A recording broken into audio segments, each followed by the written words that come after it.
Karibu sana.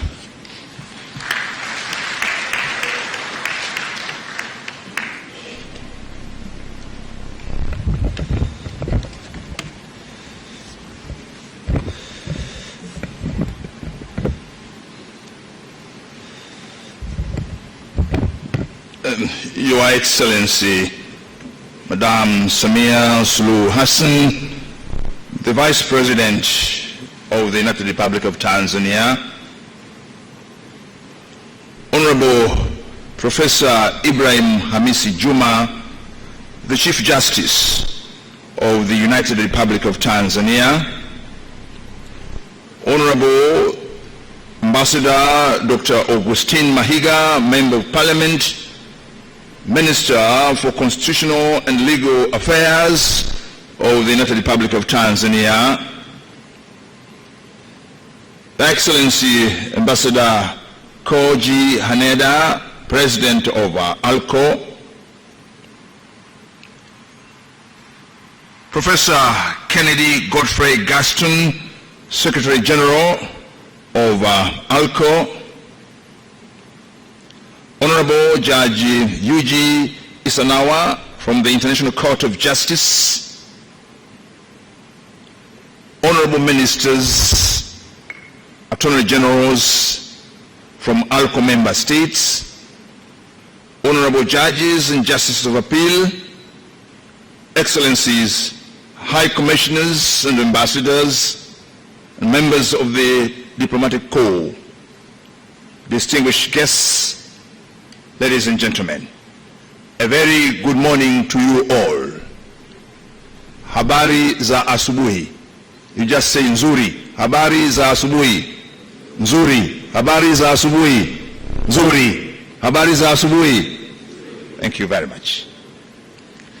I'd like to take this opportunity indeed to thank Your Excellency Madam Samiah Suluhu Hassan, the Vice President of the United Republic of Tanzania, for reserving time out of a busy schedule to grace the 58th annual session of Asia African Legal Consultative Organization, ALCO. On behalf of the Ministry of Foreign Affairs and the East African Cooperation and the organizers of this meeting, I would like to welcome all participants to Tanzania, and particularly to this great and historic city of Dar es Salaam, the harbor of peace. I'm aware the ALCO member states and some experts who have attended this session, the city of Dar es Salaam is not new to you. In 2010, you visited this city when we were privileged to host the 49th annual session of ALCO, which was chaired by the then Minister of Justice and Constitutional Affairs of the United Republic of Tanzania, Mathias Mainrad Chikawe. And I was privileged to attend that meeting as a member of the Faculty of Law of the University of Dar es Salaam. This session is the third to be held in Tanzania, after the city of Arusha hosted the 25th annual session in 1986, which was chaired by the then Minister for Justice and the Attorney General. At that time it was one post, Justice Damian Zephaniah Lubuva. And again, I was privileged to attend that meeting as part of the Faculty of Law, University of Dar es Salaam. At several occasions, we are also privileged to host ALCO seminars and workshops. It is therefore our pleasure to welcome you and host you again in the United Republic of Tanzania. We thank ALCO Secretariat for its continued trust on us to host these sessions, seminars and workshops. In this session, however, Your Excellencies, we feel more privileged and honored because since the establishment of ALCO in 1956, one of our own sons, Professor Kennedy Godfrey Gaston, is the Secretary General of this organization. It's a big honor for us. But more, it's a big honor for East Africa and the Faculty of Law, University of Dar es Salaam, because Professor Kennedy Godfrey Gaston is the second alumni of the Faculty of Law, University of Dar es Salaam, to provide a Secretary General of ALCO. The first one was Felix Njenga, who was among the first intake which established the Faculty of Law in 1961.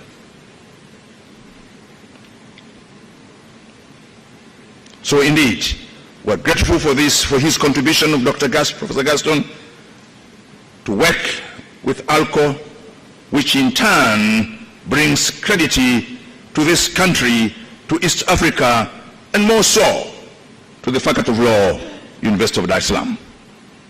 Your Excellencies, your attendance to this session is another testimony of how serious and committed member states are to work of ALCO in fostering the core values of the organization in upholding international rule of law. We are humbled that this session has attracted the participation of more than 150 government officials and experts. These numbers speaks volume of the value you have attached to ALCO. We have no doubt that your participation at this session will add value to the work of ALCO and its values.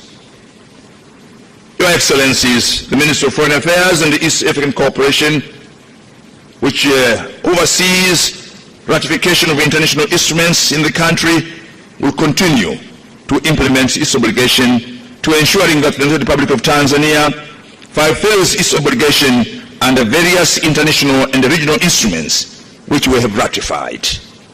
We will further coordinate our participation in various international and regional forums that are aimed at developing and improving international standards suited to our conditions and our context. As far as ALCO is concerned, our commitment to its welfare and success is unquestionable. We continue to monitor and follow the work of ALCO through our High Commission in Delhi, and we thank the Secretariat for the cooperation we have had so far. Your Excellencies, on the part of the Ministry, it is gratifying to note and report that we have excellent diplomatic and other relations with countries that are members of this organization, ALCO, and these relations continue to grow each day. As we continue to forge relations through our membership in this organization, we are open to continue forging relations between our various ministries and organizations. I take this opportunity, therefore, to open up doors to member countries and organizations in this endeavor. Distinguished participants, be assured that your stay in Dar es Salaam will be comfortable.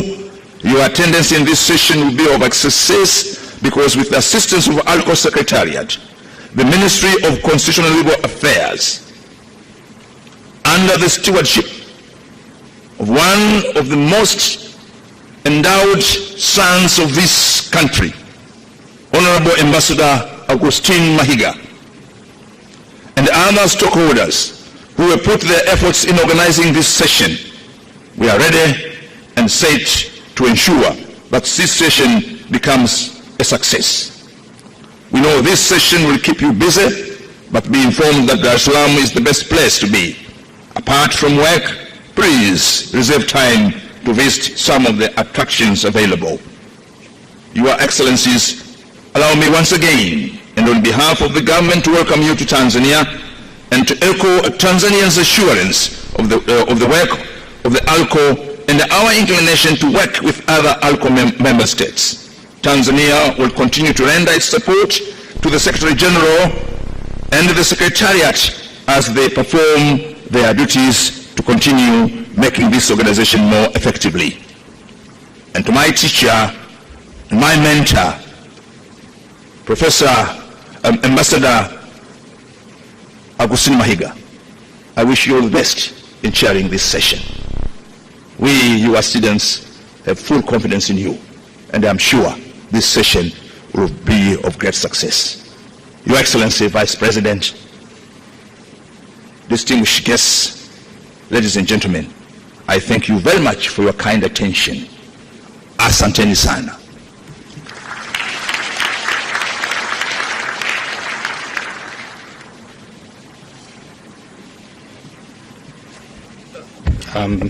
Thank you very much, Honorable Minister. I now take the opportunity to invite Honorable Professor Kennedy Gaston also to deliver some preliminary remarks. Karibu, Professor.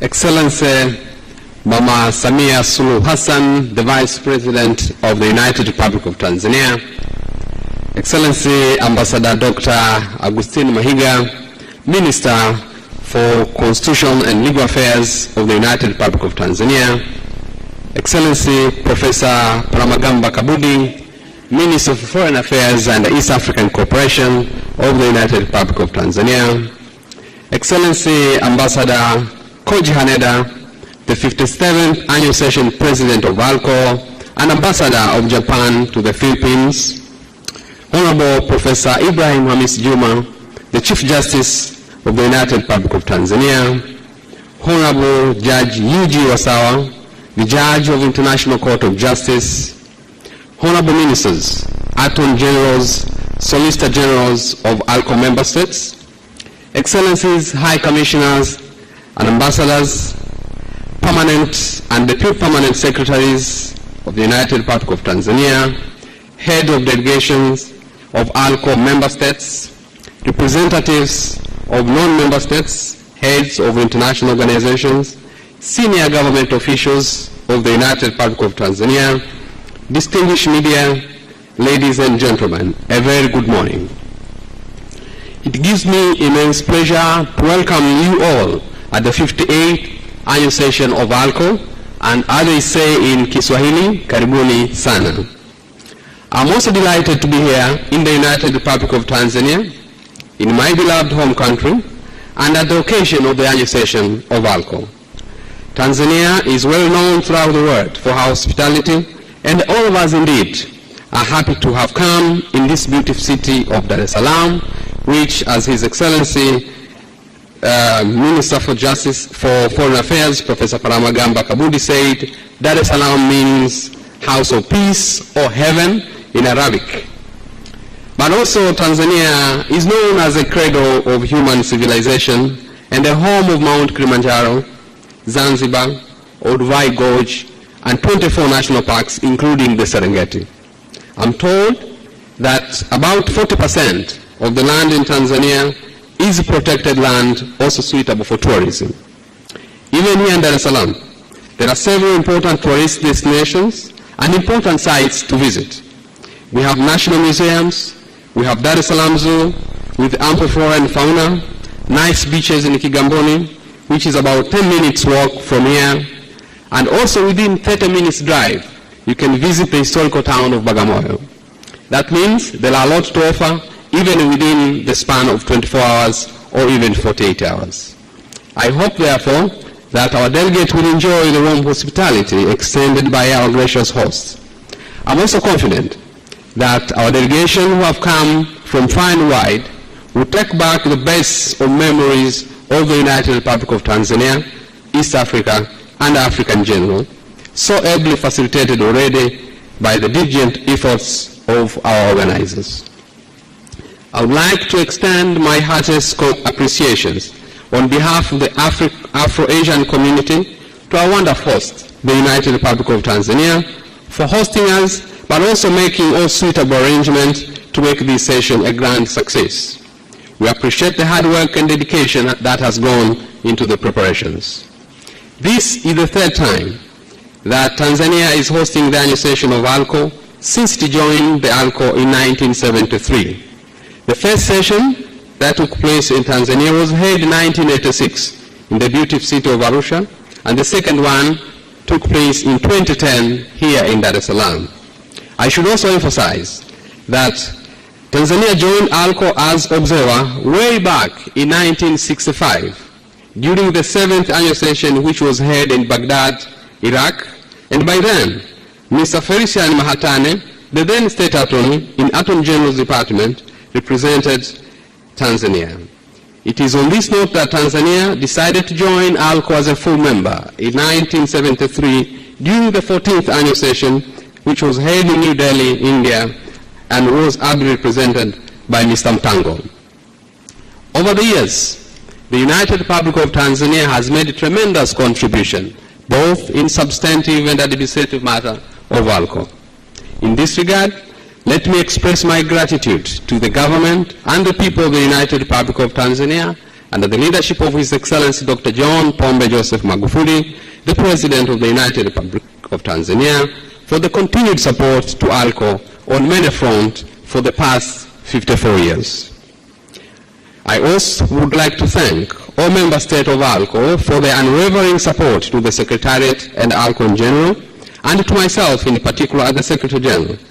It is this support that has strengthened the Secretariat's resolve and channeled our effort in making the organization stronger every passing year. Your Excellency, Madam Vice President, the purpose of ALCO remains unchanged.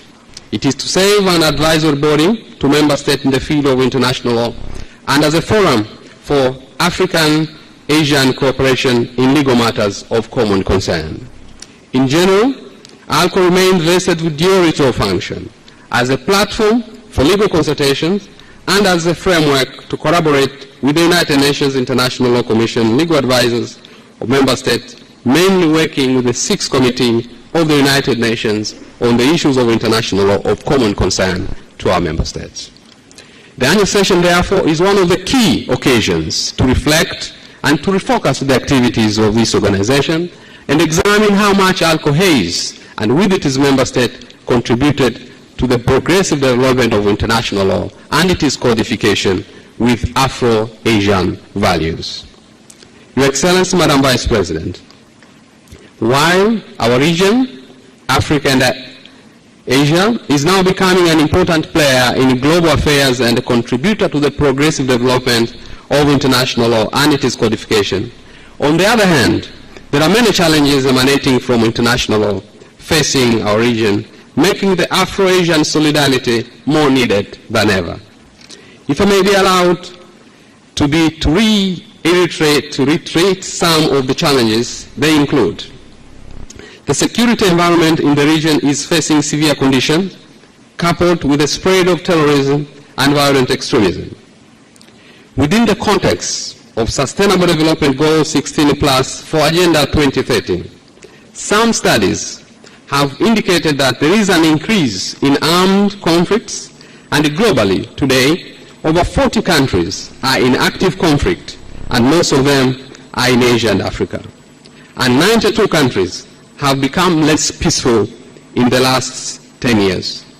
At the same time, there is an increased move to accredit military security spending as a progressive contribution to the Sustainable Development Goals. In fact, the world military expenditure as of today has increased to over $1 billion.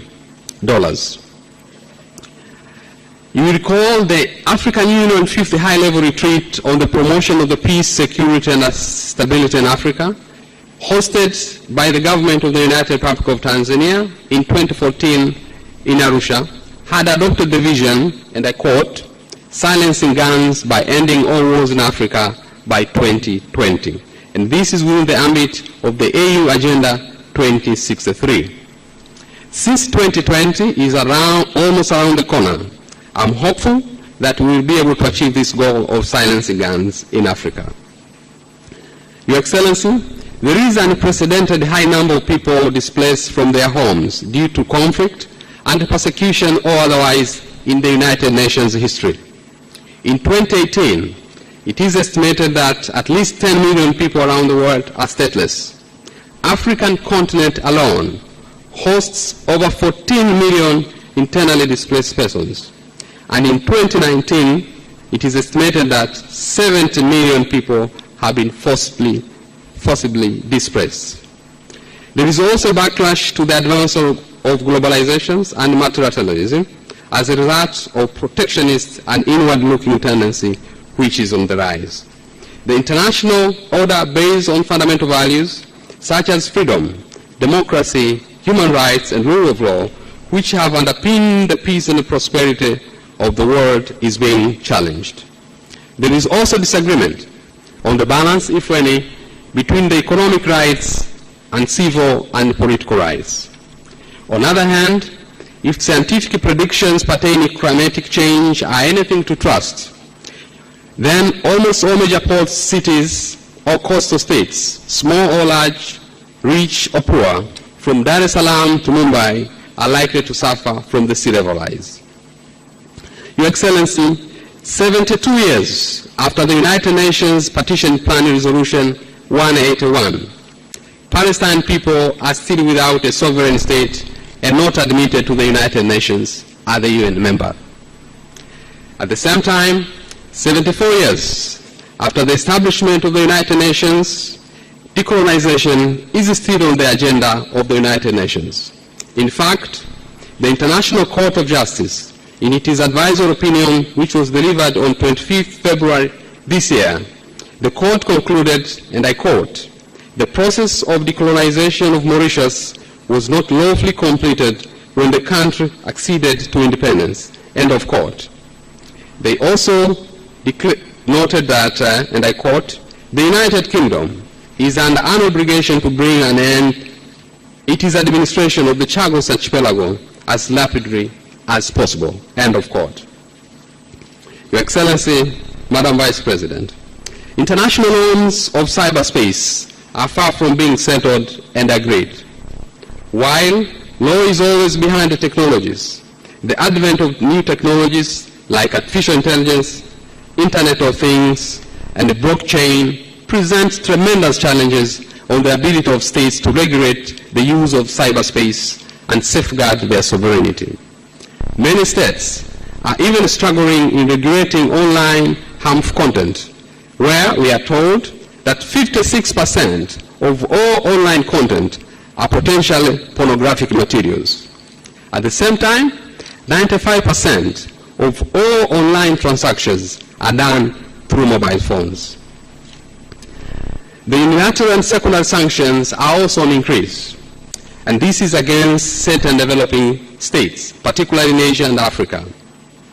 And sanctions against the Republic of Zimbabwe are best example within the Southern African region.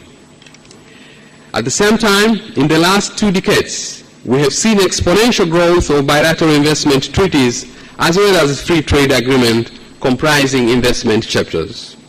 While great optimism was expressed in the beginning, characterizing these treaties as essential to attract foreign capitals, many countries are now disappointed.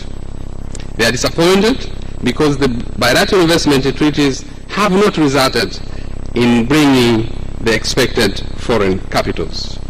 Recent reforms in countries like India, South Africa, and the United Republic of Tanzania in investment calls are among examples of developing countries in addressing challenges that are posed by bilateral investment treaties. Your Excellency, Madam Vice President, I have mentioned these challenges facing international community and norms of international law, partly to demonstrate that these complex and divisive issues cannot be addressed by a single nation and are best left to multilateral platforms that are more appropriately suited to deal with them. They cannot be addressed by unilateral action, no matter how tempting and charismatic such attempts or how rich and powerful those states may appear. At the same time, I wanted to suggest that Afro-Asian region is facing some ambivalent relationship with international law and international institutions. Yet, there is hardly any aspect of human life or institution of human life which remain untouched by international law and international institutions today. And more areas of state activities are submitted to one or other form of transnational cooperation, and this comes in various forms such as the establishment of international organizations like the United Nations or ALCO. I therefore salute the principles of the foreign policy of our host, the United Republic of Tanzania, under his leadership of Dr. John Pombe Joseph Magufuli, the President, which provides, and I quote, support to the United Nations in its search for international economic development, peace and security, end of quote, as, and I quote, Tanzania believes in the United Nations as a framework for consolidating bonds of humanity which link the world's people and nations, their cooperation for promoting world peace and socio-economic development, end of quote. Despite all the above crises that I have mentioned, we have no reason to lose hope. After all, much progress has been made. And as some scholars have suggested, while complacency would be misguided, so is despair. After all, international law is resilient as much as vigilance is needed to maintain its legitimacy. I'm also reminded that the word crisis has an apt translation in Chinese characters. It combines two Chinese characters, namely danger and opportunity. Likewise, in Kiswahili, there is a saying that I quote, penye changamoto pana fursa, which literally means where there are challenges, there are also opportunities.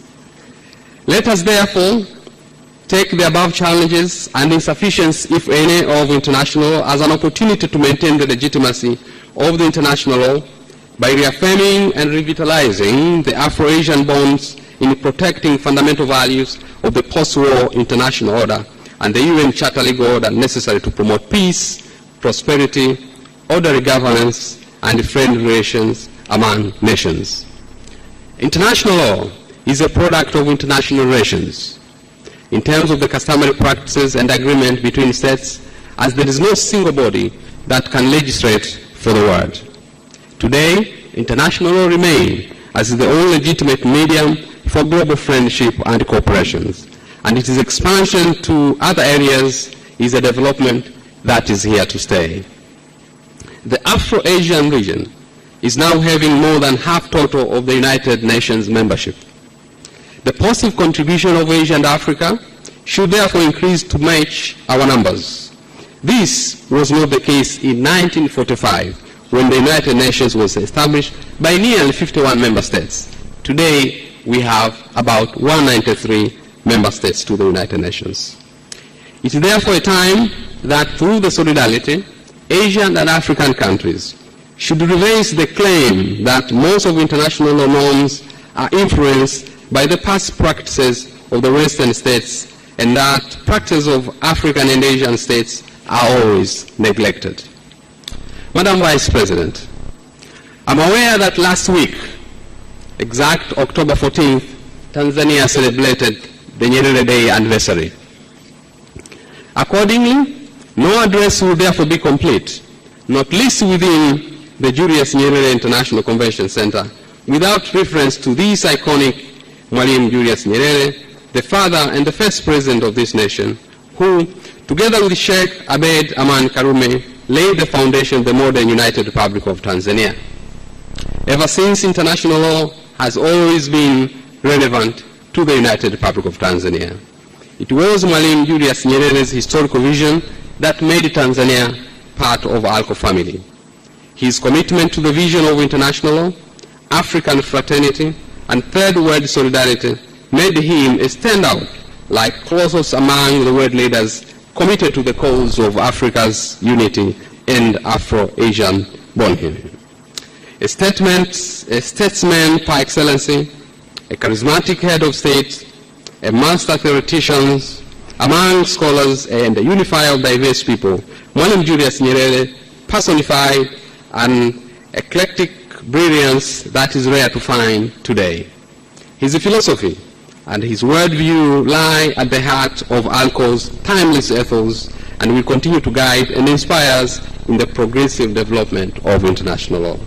It was Mwalimu Julius Nyerere optional doctrine of state succession that became the norm of international law.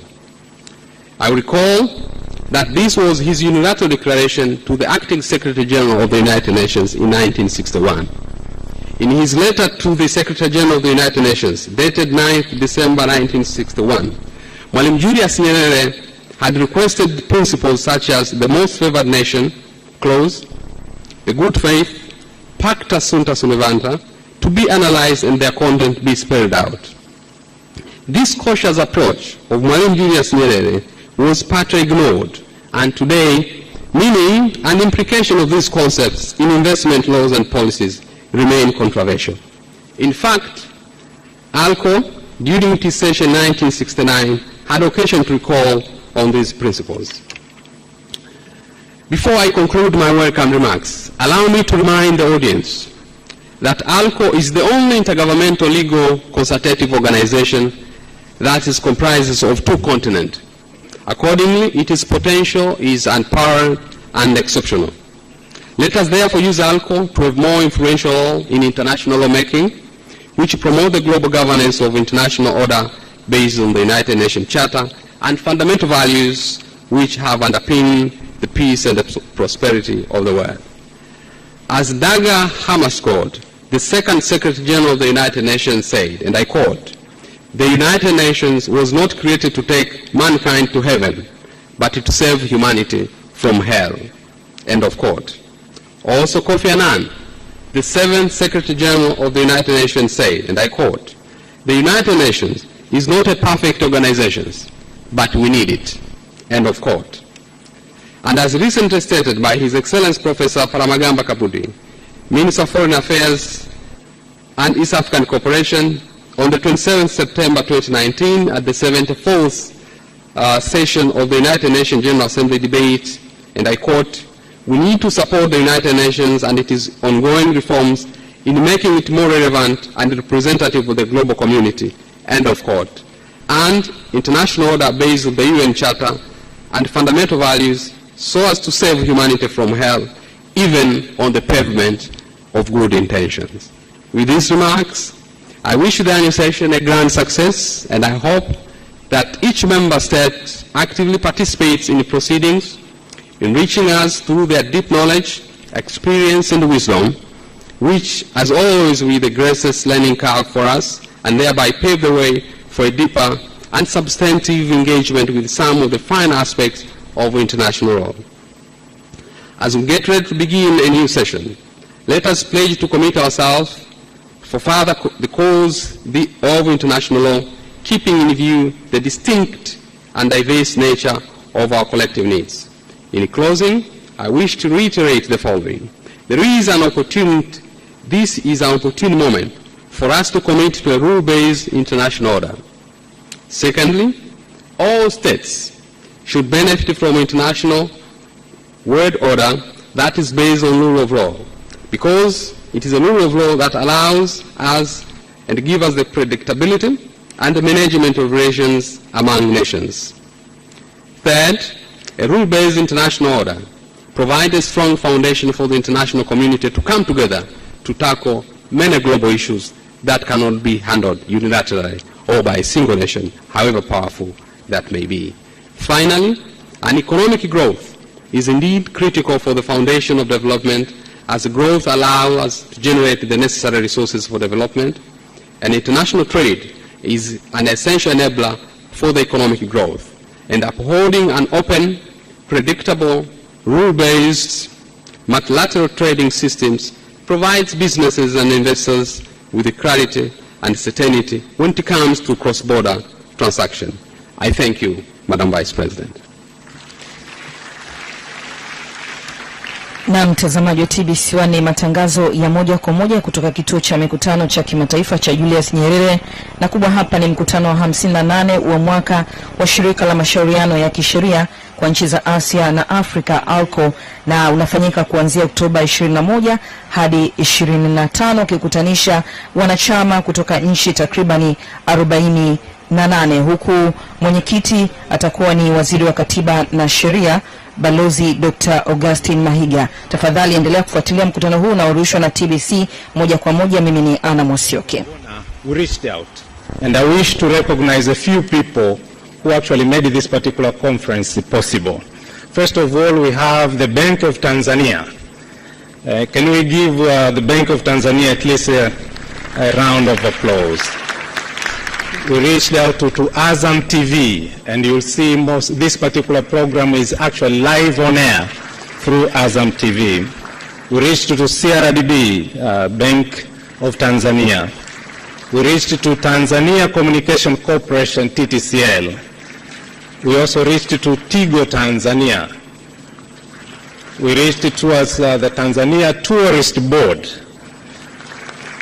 the Legal Service Facility, the National Insurance Corporation, National Tanzania Insurance Regulatory Body, Tanzania Communication Regulatory Authority, Tanzania Ports Authority, Coca-Cola, Tanzania Breweries Limited, the Unity Trust of Tanzania, Tanzania Revenue Authority, Tanzania National Housing Corporation, the Medical Stores Department, National Service Corporation or SUMA JKT, Tanzania Red Cross, Tanzania National Parks or TANAPA. Your Excellency, guest of honor, we also reached to the People's Republic of China for support. And they indeed supported us. And Your Excellency, we also reached to the government of Tanzania, also supported us. So with those words, may I take this opportunity to invite Ambassador Koji Hanenda to deliver his remarks. Karibu sana.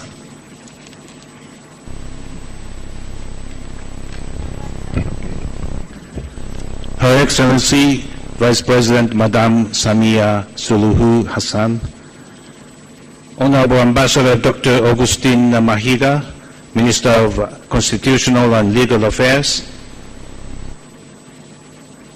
Honorable Professor Palambamba JMM Kabudi, Minister of Foreign Affairs and East African Cooperation, Honorable Chief Justice Hamis Joma,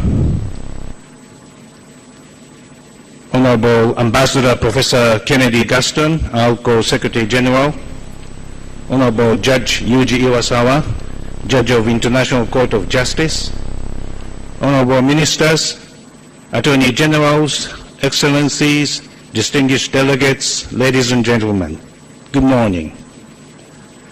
It is indeed a great honor and privilege for me to address you on the occasion of the 58th annual session of ALCO. I take this opportunity to welcome each of you to this beautiful and majestic city of Dar es Salaam and thank the government of the United Republic of Tanzania for hosting us in this beautiful country. From 1956, when ALCO, then AALCC, was formed as a small forum of Asian states to foster the exchange of ideas of international law, ALCO has emerged as one of the largest forums of states in the world to facilitate the growth and development of international law. Undoubtedly, it is the only organization of its kind bringing together the diversity of the Afro-Asian community in one of the most significant aspects of world diplomacy today, namely the codification and progressive development of international law. Excellencies, I take this occasion to bring warm greetings from the government of Japan to the government of the United Republic of Tanzania and each of the member states present on this occasion. Japan, as always, pledges its full commitment to the work and values of ALCO and looks forward to even greater cooperation in the days to come. Strengthening international rule of law is a collective commitment, and I am sure with the sustained efforts of each and every nation, ALCO is destined for even greater heights in the days to come.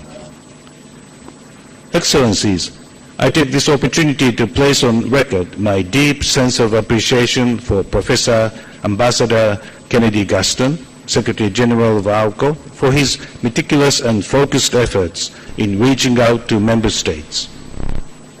Under his visionary leadership, ALCO is doing wonderfully well, augmenting its resources in the most efficient manner for the progressive development and codification of international law.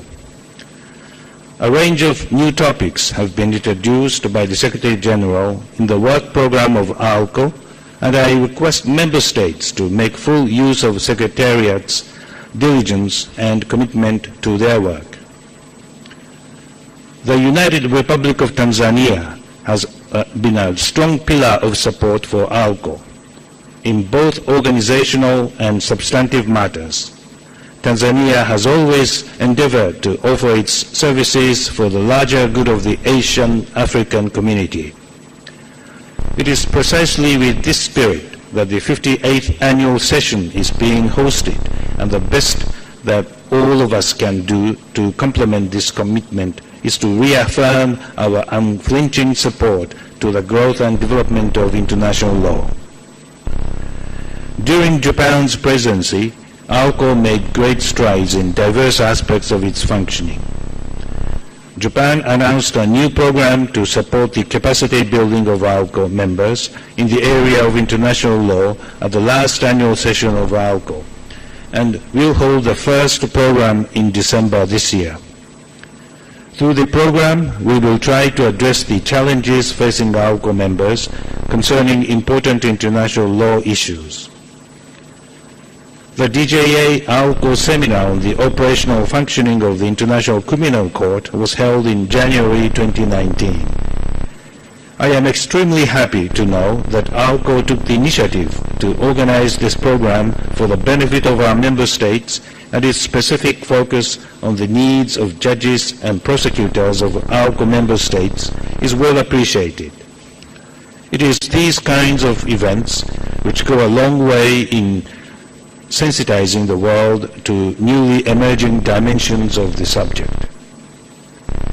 ALCO's engaging with the International Criminal Committee of the Red Cross on matters pertaining to new weapons technology during Japan's presidency needs to be mentioned. As we are all aware, conventional warfare is giving way to new forms of warfare. The rise of new weapons technology and their deployment in combat situations has created a situation where traditional rules of warfare require creative application to counter the massive threats posed. Rules of proportionality, distinction, and military necessity require renewed interpretation in the light of these developments. I am happy that ALCO and ICRC are committed to furthering their cooperation on this point. The fifth session of the China-ALCO exchange program took place from 29 July to 16 August 2019, among numerous activities held during this tenure, all of which could be elaborated by the Secretary General during the presentation of the Secretary General's report. The regional arbitration centers of ALCO have been doing commendable work over the last many years.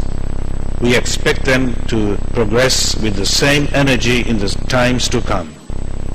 A separate session dedicated to the work of the regional arbitration centers will be held in the coming days. A special study prepared by the Secretariat on legal status of Jerusalem, keeping in mind recent attempts to disrupt the status quo, will be released during the course of the proceedings of this annual session. I congratulate the Secretariat for the successful completion of the study and hope it will provide much-needed clarity on the completed legal dimensions of the subject. Before I close, I would like to appreciate ALCO's close working relationship with the United Nations and the International Law Commission. In addition, numerous MOUs have been signed by ALCO with various international organizations and the universities. All these activities go on to establish ALCO's deep commitment to furthering the cause of international law in our fraternity. I wish to thank all the distinguished delegates who are participating in the 58th annual session and hope the deliberations will be further strengthen the bonds of Afro-Asian friendship and solidarity. Thank you.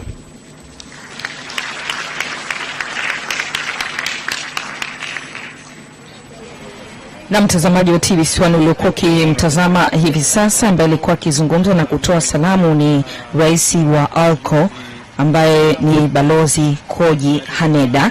Ni mkutano wa 58 wa mwaka wa shirika la mashauriano ya kisheria kwa nchi za Asia na Afrika, unakutanisha nchi takribani 48 na Tanzania ni mara ya 3 kuwa mwenyeji wa huu mkutano, ambapo mwenyekiti moja kwa moja anakuwa ni Waziri wa Katiba na Sheria. Malengo mahususi ya kuanzishwa kwa mkutano huu ni mengi, nitaendelea kukufahamisha hapo baadaye. Kwa sasa basi pata fursa ya kuendelea kuwatazama wazungumzaji wanaotoa salamu mbalimbali.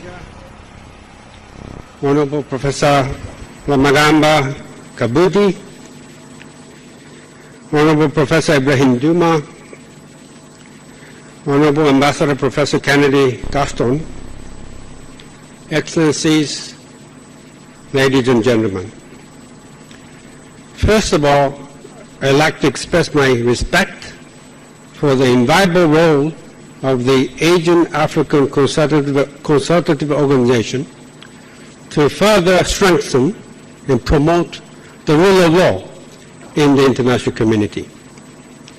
I would also like to appreciate the leadership of the government of Tanzania, especially Her Excellency Madam Samiah Suluhu Hassan, for hosting the annual session of ALCO in this beautiful country. In this speech, I'd like to share with you my thoughts on one of the most important developments in international law since the end of the Second World War, namely the increasing importance of individuals as subject of international law. Under traditional international law, it was widely believed that states were the only subject of international law. The international legal personality of the individual was firmly denied. This situation has dramatically changed since the end of the Second World War. It is now recognized that individuals have rights and duties under international law.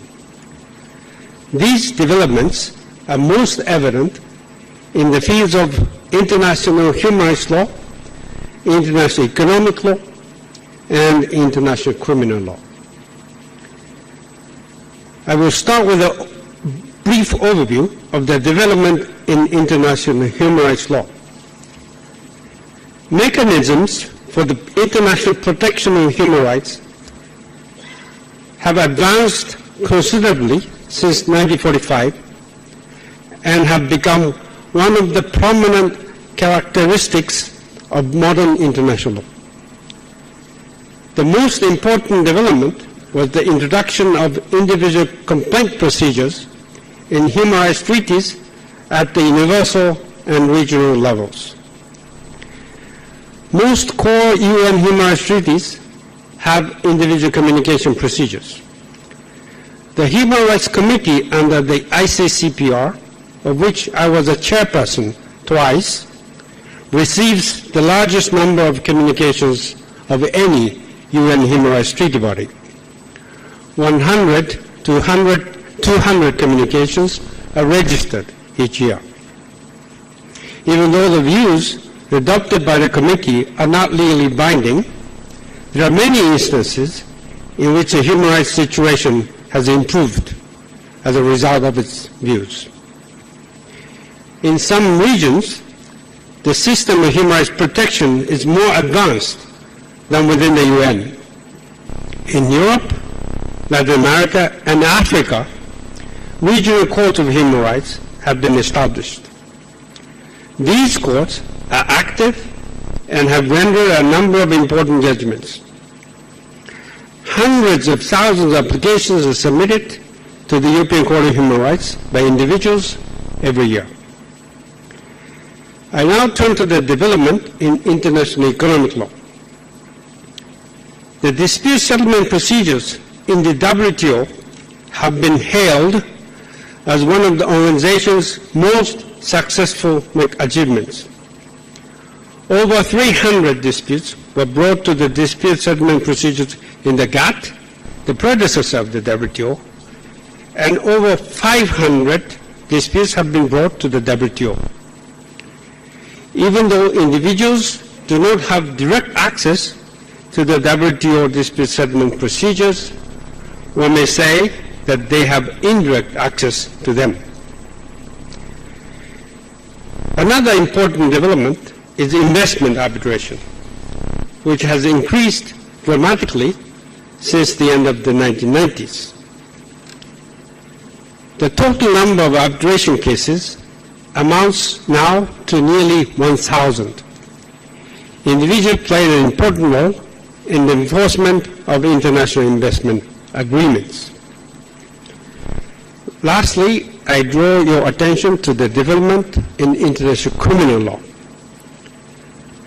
Under the traditional laws of war criminals were convicted by a domestic court in accordance with the criminal law of the state.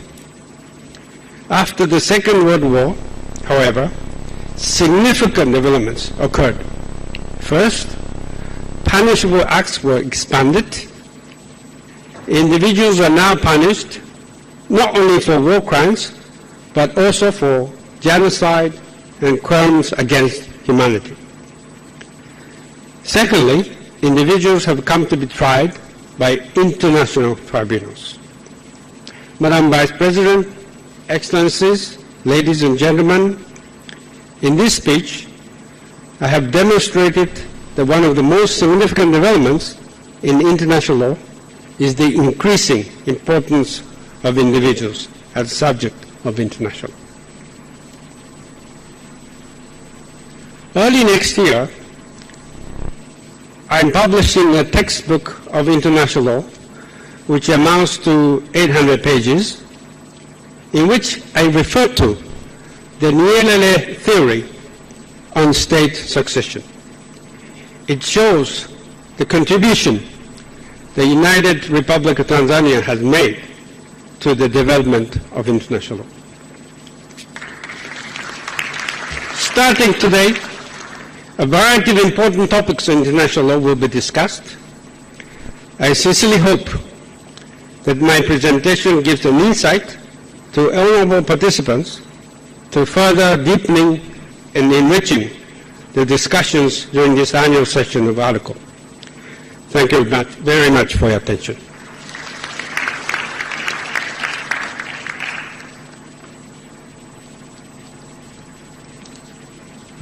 Thank you very much, Honorable Judge, for those beautiful remarks.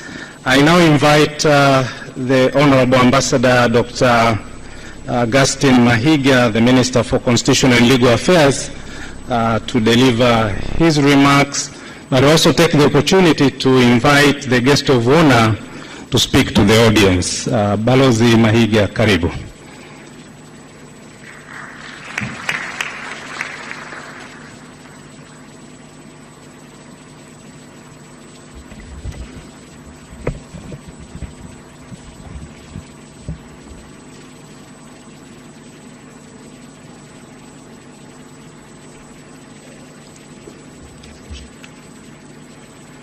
Your Excellency, Mama Samiah Suluhu Hassan, the Vice President of the United Republic of Tanzania,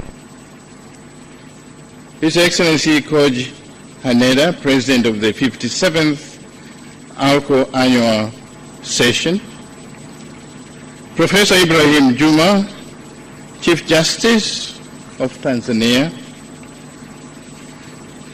Minister of Foreign Affairs and East African Cooperation, Professor Kabudi, Honorable Ministers and Deputy Ministers who are present here today, Professor Kennedy Gaston, Secretary General of ARCO, Honorable Yuji Iwasawa, Judge of the International Court of Justice, and other justices present, Excellencies, High Commissioners and Ambassadors,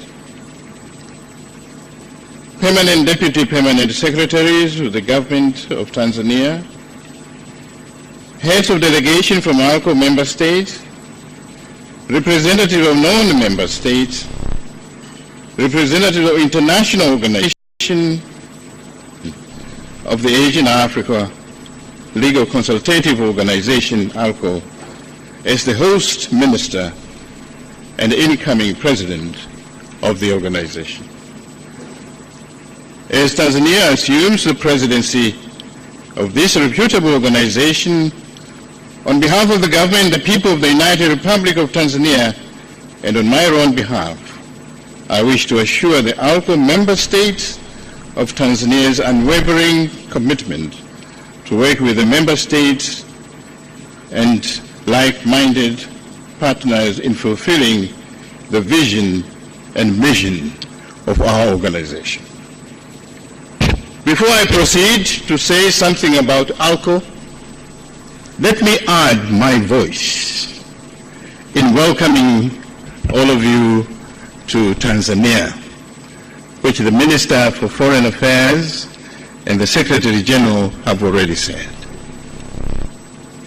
Many of you here must have illustrated histories of your respective countries, where East Africa, Zanzibar in particular, is mentioned.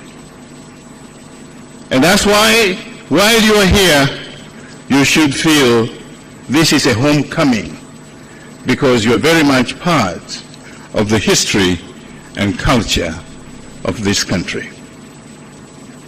To mention only a few, the celebrated sailor and scholar Ibn Battuta from the Kingdom of Morocco was one of the earliest visitors to the East African coast, Kilwa in particular, more than 1,000 years ago. The celebrated Chinese admiral who, during those times, I can't remember which dynasty, was probably the biggest naval force in the world, came to East Africa as a trader, and there are remnants and artifacts to attest to that visit and trade in our National Museum. I must also mention the great civilization of the Shirazi people from the present-day Iran. If you go to Zanzibar today, that civilization is amply demonstrated not only in mosques, in castles, in the streets, but let me tell you something that many of you probably do not know.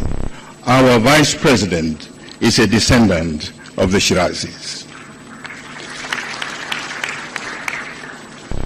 Let me also acknowledge the many visits that have been made by many Gulf states of today, Saudi Arabia, Oman, Kuwait. India has a landmark presence in East Africa, so is Indonesia. Many of the vegetables and fruits that we enjoy in the mainland and in Zanzibar originated from India and Indonesia. Some of the music and architecture that we see in our buildings are inherited from India, from Arabia, from Indonesia, and as far afield as Malaysia. When people talk of Dar es Salaam as the piece of harbor, let me explain what it means. And I invite you to take a short walk along the harbor.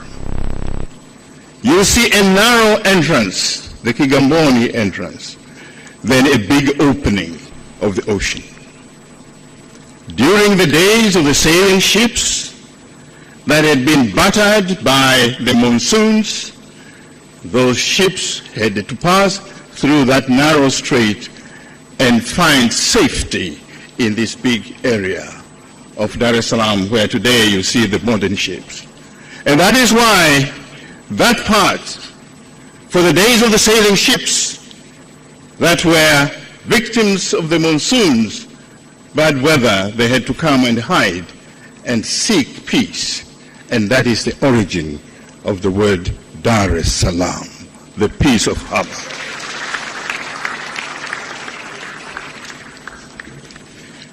I hope this will be remembered.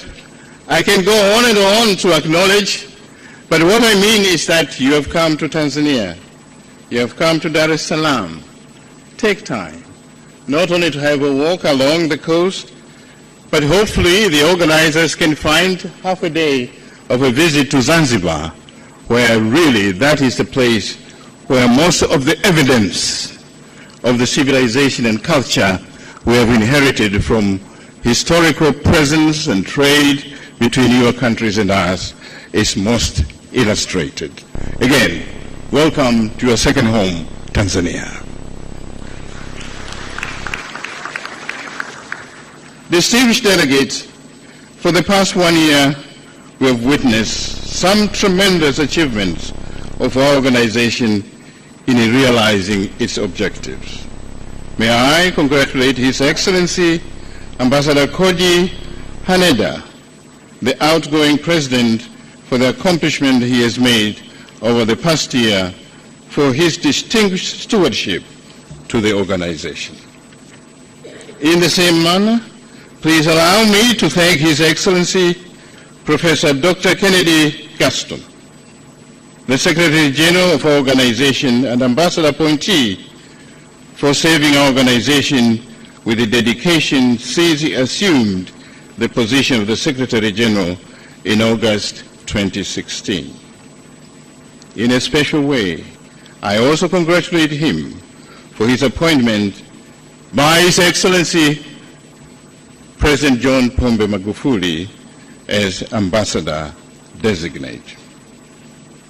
This demonstrates the trust which the President and the country has over this serving Secretary General and a future Ambassador of Tanzania. I wish you success, and during this session, I count on your support as I chair, and will continue to draw experience from the work that you have done, as I will continue to draw experience from the outgoing President of ALCO. Dear colleagues and friends, the growth and development of ALCO since its inception in 1956 has been outstanding in many years and in many areas. In the spirit of Bandung, ALCO and its founding members assisted many emerging nation states in Africa to navigate through the complex legal challenges of negotiating and gaining independence from the colonial powers. That spirit of Bandung is still alive. And I want to pay special tribute to the founding members, India, Indonesia, Myanmar in particular, who have sown the seeds that we see today as an organization of 48 member states. Its advisory role as to new states was particularly important for the newly independent states in Africa, which were faced with challenges relating to boundary issues, succession to treaty, treatment of foreigners and their properties.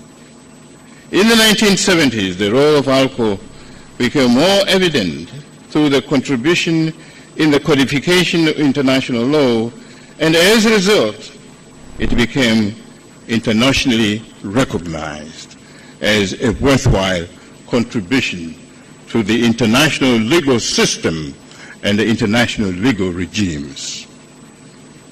Since its establishment in 1956, ALCO has achieved many successes in upholding fundamental norms of international law, from the laws governing diplomatic relations, environmental legal regime, state immunities, international boundaries, human rights and law, humanitarian law, trade and business, commercial transactions, to mention only a few, and the Executive Secretary has actually outlined the areas of success and the interventions which ALCO has done on behalf of its member states to strengthen their legal position and their collective bargaining in the international system.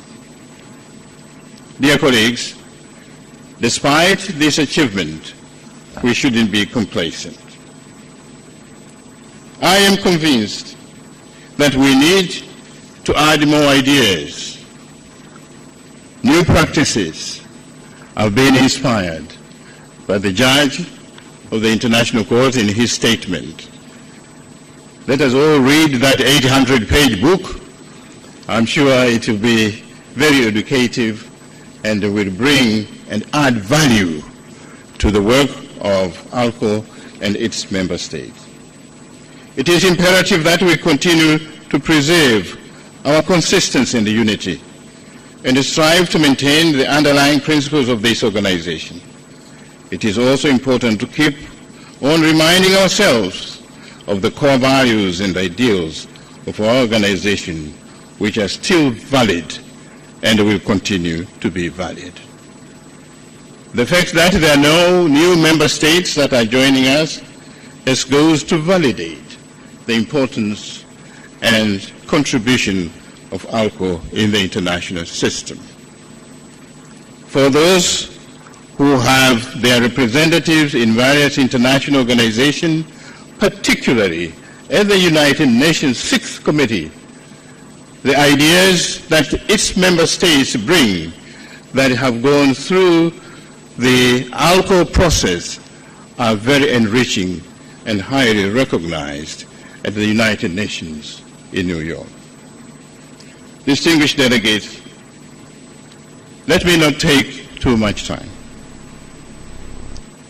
You have heard too many speeches, but our main speaker is the Vice President, and I want to invite her to talk to us. Thank you very much indeed.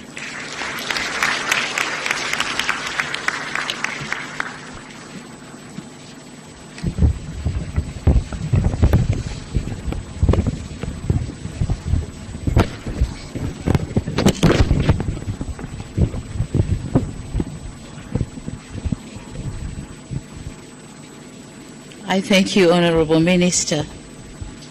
Please be seated. Thank you.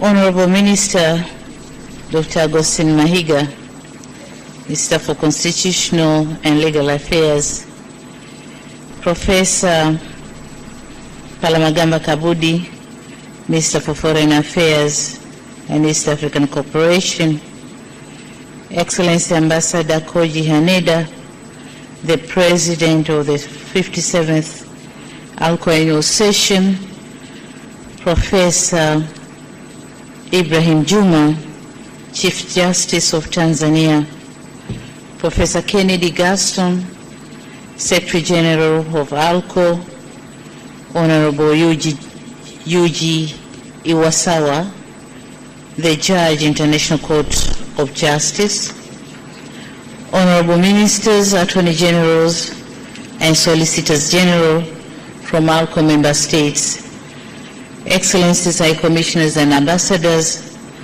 Permanent and Deputy Permanent Secretaries, Heads of Delegation of ALCO member states, Representatives of non-member states, Heads of international organizations here present, Representatives of observer states, government officials of ALCO member states, members of the press, distinguished guests, ladies and gentlemen, good morning.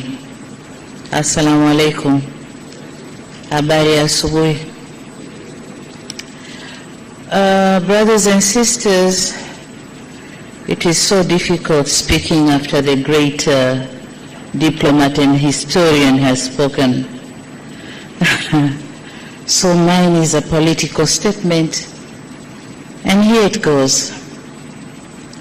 It is indeed my honor and privilege on behalf of His Excellency Dr. John Pombe Magufuli, the President of the United Republic of Tanzania, to be the guest of honor at this auspicious occasion of official opening the 58th session of the Asian African Legal Consultative Organization. On behalf of the government and the people of the United Republic of Tanzania, it is my pleasure to join the previous speakers in welcoming you all to Tanzania, and particularly to this conference. As we take our places in this conference, ready for discussion, let me remind every one of us here to begin all our work in the name of God, for the solution of all our problems is a spiritual one. And having said our prayers, allow me now to congratulate the Secretary General of the organization, Professor Kennedy Gaston, for his continued service to the organization, to which he has played a major role in facilitating cooperation among the Asian and African countries in the development of international law. May I also use this opportunity to thank all member states for extending unqualified support to Professor Kennedy Gaston, who is also my brother, a Tanzanian national, in steering the work of the Secretariat since being elected to office in 15th August 2016. It has been a great honor to him personally and to our country, Tanzania in particular. Distinguished ladies and gentlemen, since the formation of ALCO in 1956, the organization has provided an important platform for member states of our two continents to promote and advance common positions in bringing change at international level in the spheres of the development of international law for the benefit of our regions and respective member states. Our meeting today reaffirms and attests to the immense and deep cooperation in many areas, which include but not limited to political, economical, cultural, technological, and legal sectors, which ALCO member states, including Tanzania, have established within the framework of cooperation. It is on this premise we are meeting today to review our cooperation and further spearhead the role of developing international law in the world. Dear delegates, I encourage and urge the member states to continue upholding the spirit of cooperation and engagement in a view to sustain international law in Asia and Africa. It is through this cooperation ALCO will be playing a significant role in development of international law, especially in areas related to international trade, investments, intellectual property, and regional security. As we strive to achieve our goals and our interests be achieved at the international level, we need to stand more together and consolidate our solidarity through regular consultations. Over the years, the United Republic of Tanzania has always been committed to supporting the work of ALCO in upholding the development of international law. We have always lived in peace with our neighbors, and we have played a great role in steering and championing for peace in the Great Lakes region. Having learned from the experience of several Asian countries, the Bandung spirit and the non-aligned movement, Tanzania played a leading role in the political liberation of Southern Africa. Throughout, we had a strong belief that where there is rule of law, there is stability. And where there is stability, there is growth and development. The rule of law is also a basic tenet for upholding universal norms such as democracy and human rights. We also believe in the words of an Indian statesman, APJ Abdul Kalam, who says, "Where there is righteousness in the heart, there is beauty in the character. Where there is beauty in the character, there is harmony in the home. And where there is harmony in the home, there is order in the nation. And where there is order in the nation, there is peace in the world." So let us work hard in building peace at homes, in our nations, and in the world. Distinguished delegates, Tanzania as a developing country plays a big role to the work of ALCO in striving to achieve maintenance and settlement of international peace and security. We have been in the forefront in peace building in the Great Lakes region and peacekeeping in different missions in the region and beyond. Today, we have our peacekeeping forces in Congo, Democratic Republic, Darfur, Sudan, and Lebanon. On the same vein, Tanzania continues to be the home of many refugees. This also illustrates Tanzania's commitment to international humanitarian law and human rights law. Further, in supporting the work of the organization, Tanzania has undertaken various ways in ratifying international treaties against terrorism and international organized crimes, such as human trafficking and money laundering. In this regard, we have taken stringent measures, and the culprits have been brought to justice.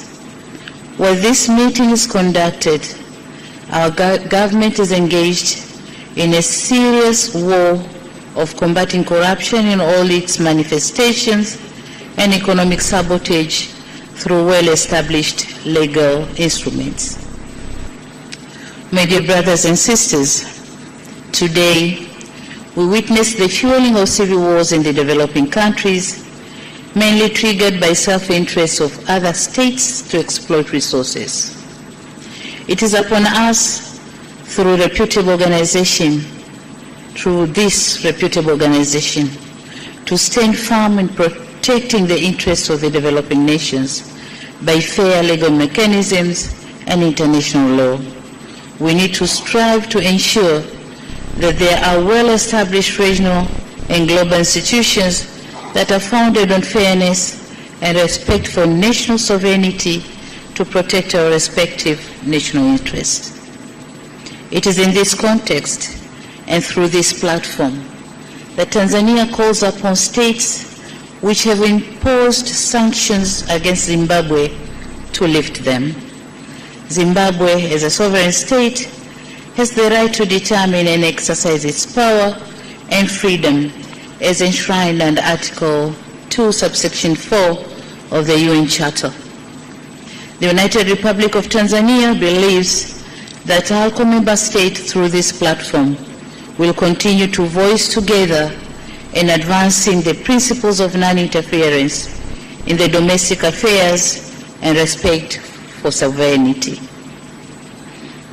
On the development of international law, more specifically the development of the law of the sea, Tanzania supports the ongoing negotiations in New York in order to have the United Nations Convention on the Law of the Sea, on the conservation and sustainable use of marine biological diversity of areas beyond national jurisdiction.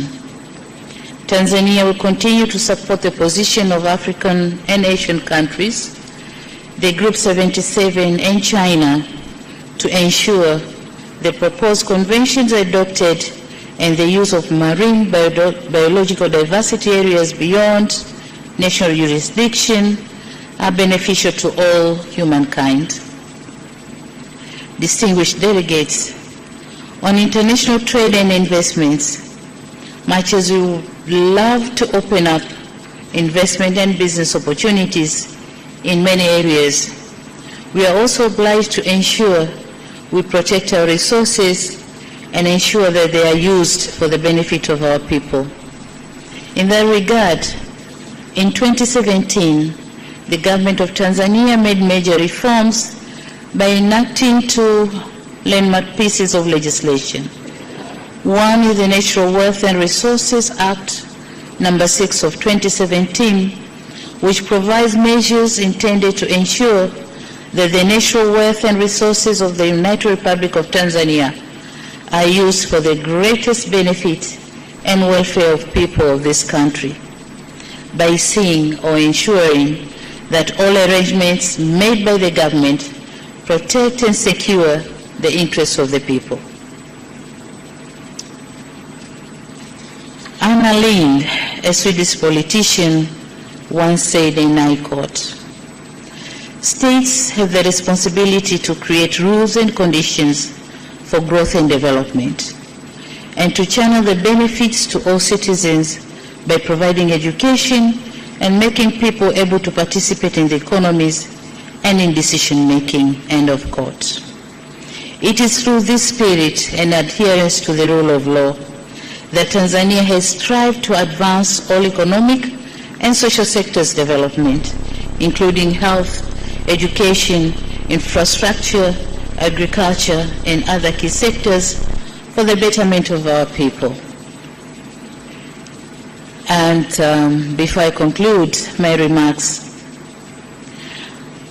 I wish to thank ALCO Secretariat for consistently championing the work of the organization and for ensuring that interests of our 2 regions are strongly articulated and well defended at the international level. I'm confident that the Secretariat will continue to work for the organization towards achieving our set of goals and objectives. It is my expectation that the deliberations of this meeting will have a significant outcome in sharing experience and generating new ideas on development of international law and addressing new challenges which we face collectively and individually as member states. Distinguished delegates, allow me now to once again, and on behalf of the government and the people of the United Republic of Tanzania, to reiterate our country's commitment to the work of ALCO and our willingness to work with other state members. Tanzania will continue to render all the necessary support to the Secretary General and his team as they pursue the noble goal of this organization. And before I declare this session open, I once again welcome you all to Tanzania, and I hope after these 5 days we'll find time to visit various places of interest as they have been mentioned here earlier. But remember, you are in the United Republic of Tanzania, and Dar es Salaam is one part of Tanzania, and Zanzibar is another part of Tanzania. So I would advise you to visit Zanzibar. It's just 25 minutes by air, an hour and a half by boat, and you're going to enjoy the ocean of different colors crossing from Dar es Salaam to Zanzibar. So I strongly advise you to visit the other part of the United Republic of Tanzania. And rest assured that your colleagues, brothers and sisters of Tanzania will be delighted to guide you to those nice places. And having said all this, I now have the pleasure and honor to declare the 58th session of the Asian African Legal Consultative Organization officially opened.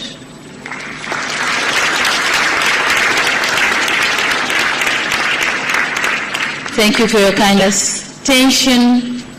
Asanteni sana kunisikiliza. Karibuni Tanzania. Wish you fruitful deliberations. Thank you. Na mtazamaji wa TBC1, ni Makamu wa Rais wa Jamhuri ya Muungano wa Tanzania ambaye ndiye mgeni rasmi katika shughuli hii ya ufunguzi wa mkutano wa 58 wa Shirika la Mashauriano ya Kisheria kwa nchi za Asia na Afrika, ambao unafanyika hapa Tanzania kuanzia tarehe 21 leo hii mpaka tarehe 25 Oktoba. Na hii ni mara ya 3 kwa mkutano huu kufanyika hapa Tanzania, mkutano ambao unakutanisha pamoja nchi wanachama takribani 48, na mkutano huu hufanyika kila mwaka. Kwa mwaka huu unafanyika hapa Tanzania. Hii ina maana Waziri wa Katiba na Sheria ndio atakuwa mwenyekiti. Hebu tumsikilize mshereheshaji, kisha tutaendelea kupa dondoo muhimu. Good words of and wisdom from our guest of honor, Mama Samiah Suluhu Hassan. I now take the opportunity to invite the Honorable Attorney General, Professor Adeladus Kilangi, to deliver a vote of thanks. Professor, karibu.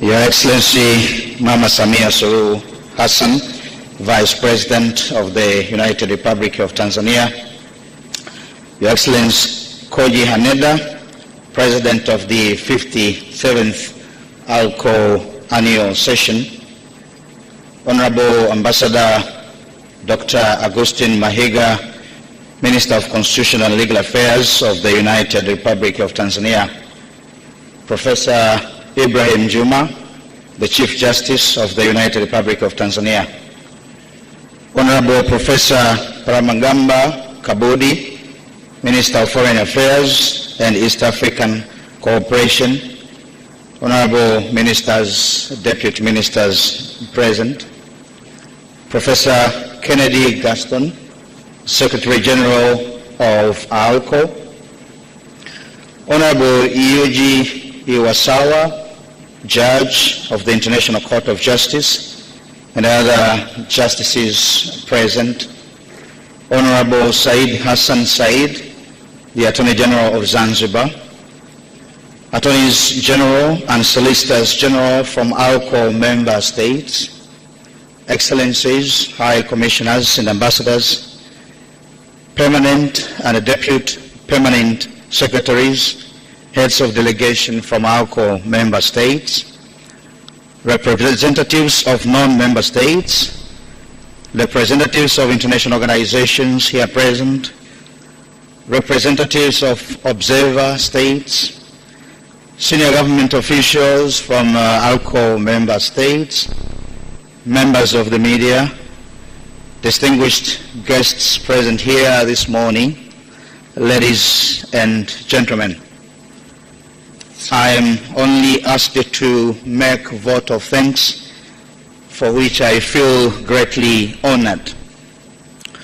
Therefore, on behalf of the distinguished delegates and on behalf of the government of the United Republic of Tanzania, I would like to thank you so much, Madam Vice President, for accepting to spare your time to come and officiate this annual session.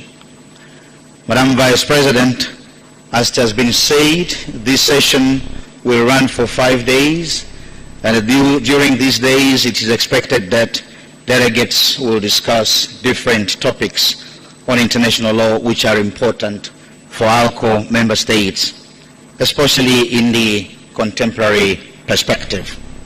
And the topics would include, among others, the current work of International Law Commission on development of international law, current issues on the law of the sea, peaceful settlement of international disputes, international application of national legislation, and sanctions imposed against third parties, and on issues of international trade and investment law and international law in cyberspace. Allow me, therefore, to thank, in the first place, the outgoing President of ALCO, His Excellency Ambassador Koji Haneda, for his distinguished leadership over the past year.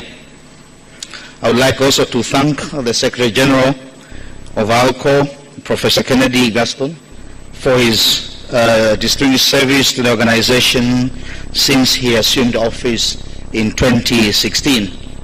Along that line, allow me also to thank the entire Secretariat of ALCO as well as the Ministry of Constitutional and Legal Affairs for handling the preparations that led to this successful meeting. I wish to also thank all distinguished delegates who have traveled long distances to attend to this annual session, and that the attendance in this room is witness to the good participation. Otherwise, I would like also to thank everyone in attendance to this session, and your attendance will contribute surely to the success of this particular meeting. Although already acknowledged, I would also like to reiterate our gratitude to the sponsors and supporters who made this particular meeting possible. It is my belief that at the end of the meeting, the deliberations will be fruitful and will have a significant contribution to the development of international law and in strengthening the cooperation among the member states. Madam Vice President, once again, I thank you for accepting to join us and inaugurate the 58th session of ALCO. I thank you so much. Asante sana and karibu sana for everybody. Thank you very much.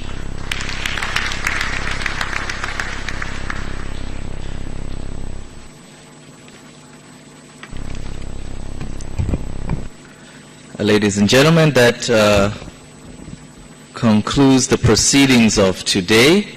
Now, this session would not be complete if we did not have a very special photo session.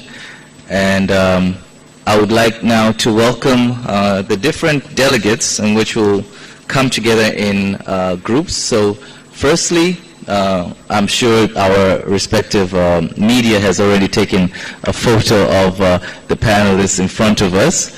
So afterwards, I would like to welcome all ministers, deputy ministers, and heads of delegations to please walk to my right. We walk through this entry over here, and we go out the other entry over there. So please, ministers from the United Republic. Na mtazamaji wa TBC, ni maelekezo yanayotolewa kwa ajili ya picha mbalimbali ambazo zitapigwa hapa katika kituo cha mikutano cha kimataifa cha Julius Nyerere, mahali ambapo mkutano wa 58 wa mwaka wa shirika la mashauriano ya kisheria kwa nchi za Asia na Afrika unafanyika kwa takriban siku 5, ikiwa ni mara ya 3 kwa mkutano kama huu kufanyika hapa Tanzania. Na nikwambie tu mwenyekiti na rais wa ALCO atakuwa sasa ni Balozi Dr. Augustine Mahiga, waziri wa katiba na sheria, kwa kipindi cha mwaka mmoja mpaka nchi nyingine itakapokabidhiwa tena mwenyekiti, na ambaye ameondoka hivi sasa ni Balozi Koji Haneda. Yeye ndo alikuwa mwenyekiti wa 57 wa ALCO. Chombo hiki kilianzishwa ili kutumika kama jukwaa la ushauri kwa wataalamu wa kubadilishana taarifa na maoni kwa nchi za Asia na Afrika katika masuala mbalimbali ya kisheria ambayo yanagusa nchi wanachama. Wanachama waanzilishi wa shirika hilo ni pamoja na serikali za Burma wakati huo, kwa sasa ni Myanmar, Ceylon kwa sasa, Sri Lanka, India, Indonesia, Iraq, Japan na Jamhuri ya Muungano wa Kiarabu, kwa sasa Misri pamoja na Syria. Kwa kadri muda ulivyokuwa unaenda, chombo hiki kilibadilika kutoka kuwa jukwaa la ushauri kwa wanasheria na kuwa taasisi kamili ya kimataifa katika masuala ya sheria za kimataifa. Kwa sasa chombo hicho kina nchi wanachama takribani 48 ambao ndio wanahudhuria hapa katika huu mkutano hapa nyumbani Tanzania. Lengo la kuanzishwa kwa ALCO ilikuwa ni kutumika kama jukwaa kwa nchi za Asia na Afrika katika kushughulikia changamoto za sheria za kimataifa. Lengo hili limeweza kufikiwa kwa kiasi kikubwa katika miaka ya 60 ya uwepo wa chombo hicho, ambapo imeshiriki katika majadiliano ya mkataba wa Vienna wa sheria za mikataba wa mwaka 1969, mkataba wa kimataifa wa sheria za bahari na sheria ya Roma ya mahakama ya jinai ya kimataifa ya mwaka 1998. Pia chombo hiki kimekuwa muhimu katika kuwasilisha maoni ya wanachama wake kwenye Umoja wa Mataifa na kwenye taasisi nyingine za kimataifa ikiwemo Tume ya Kimataifa ya Sheria.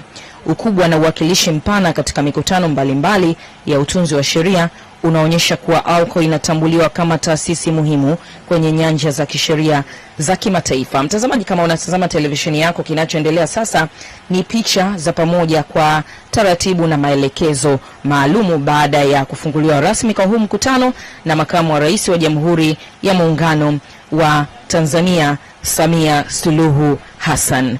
Taasisi hii kwa sasa inaongozwa na Katibu Mkuu Profesa Kennedy Gaston, balozi mteule ambaye anatoka Jamhuri ya Muungano wa Tanzania na anashika nafasi hiyo tangu tarehe 15 mwezi Agosti mwaka 2016. Mkutano wa mwaka ni tukio ambalo nchi wanachama wanakutana mara moja kwa mwaka. Mkutano huo hufanyika katika mzunguko katika mabara ya Asia pamoja na Afrika katika makao makuu ya nchi mojawapo wanachama. Majadiliano na maamuzi katika mkutano mkuu wa mwaka yanatambulika vyema kimataifa kwa ubora wake, na kama nilivyokufahamisha, Tanzania hii ni mara ya 3 katika mzunguko wa hizo nchi wanachama takribani 48.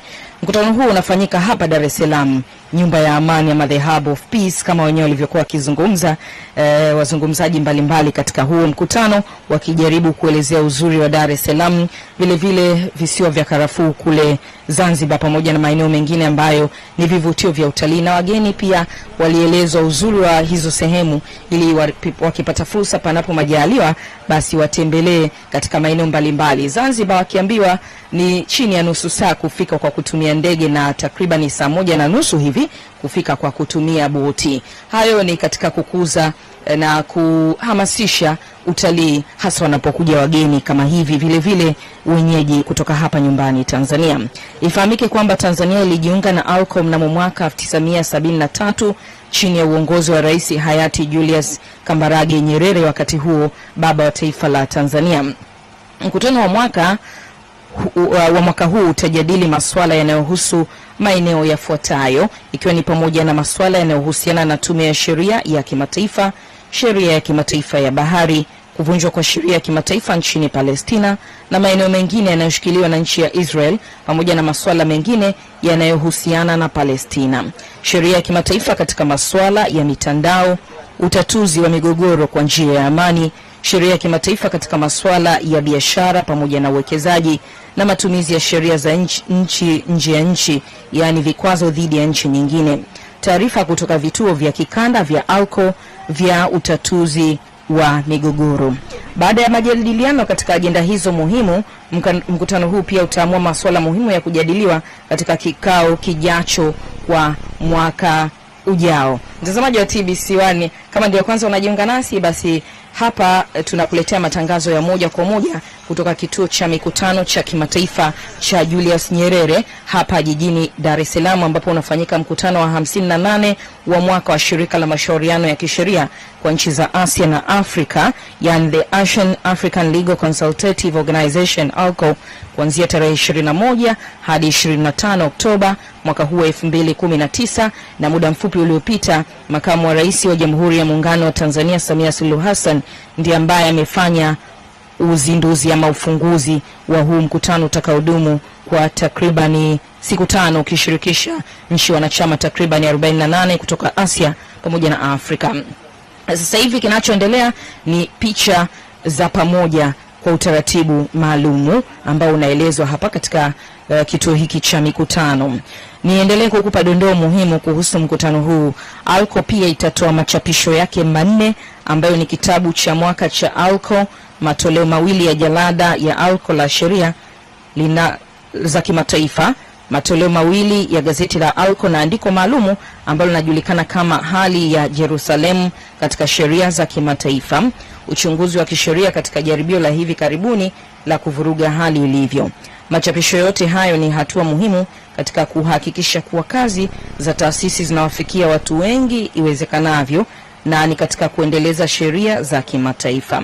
Katika mkutano huu Tanzania itapata fursa, na mtazamaji wa TBC kama unaona mbele ya televisheni yako sasa, Makamu wa Rais wa Jamhuri ya Muungano wa Tanzania Mama Samiah Suluhu Hassan ndio anatoka katika ukumbi huu ulioko ndani ya kituo cha mikutano cha kimataifa cha Julius Nyerere, na bila shaka mkutano utaendelea hapa, na kama tulivyokufahamisha utadumu kwa takriban siku 5. Kwa zoezi ambalo limekwisha fanyika ni zoezi tu la ufunguzi, kisha mkutano uendelee ukiwa na lengo la kujadili masuala mbalimbali ambayo yanaendelea kuimarisha ushirikiano hasa katika masuala ya hususa sheria za kimataifa baina ya Asia pamoja na Afrika. Na tayari Makamu wa Rais ameshatoka sasa ili kuondoka katika eneo hili na kupisha shughuli mbalimbali ziendelee hapa. Bila shaka kuna maelekezo maalum ambayo yanatolewa hapo.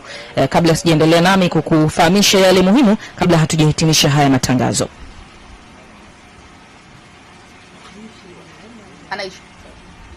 Okay.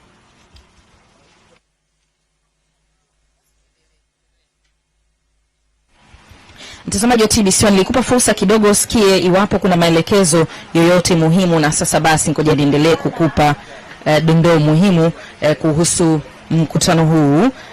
Tanzania itapata fursa ya kuwasilisha mada mbalimbali zikiwemo changamoto za sheria za kimataifa katika masuala ya biashara pamoja na uwekezaji, sheria za bahari, masuala ya mtandao kimataifa, utatuzi wa migogoro na masuala mbalimbali.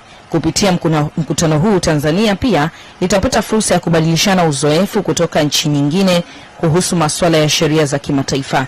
Pia itakuwa na nafasi ya kujitangaza kama nchi kimataifa katika maeneo mbalimbali ya utalii, uwekezaji pamoja na biashara. Mtazamaji wa TBC, Jumamosi Waziri wa Katiba na Sheria Balozi Dr. Augustine Mahiga ambaye ndiye rais na mwenyekiti wa ALCO kwa kipindi hiki mpaka hapo atakapokabidhiwa mwingine katika mkutano mwingine wa 59, maana huu ni wa 58, alizungumza mambo kadha wa kadha wakati alipojitokeza mbele ya waandishi wa habari ili azungumzie mkutano huu.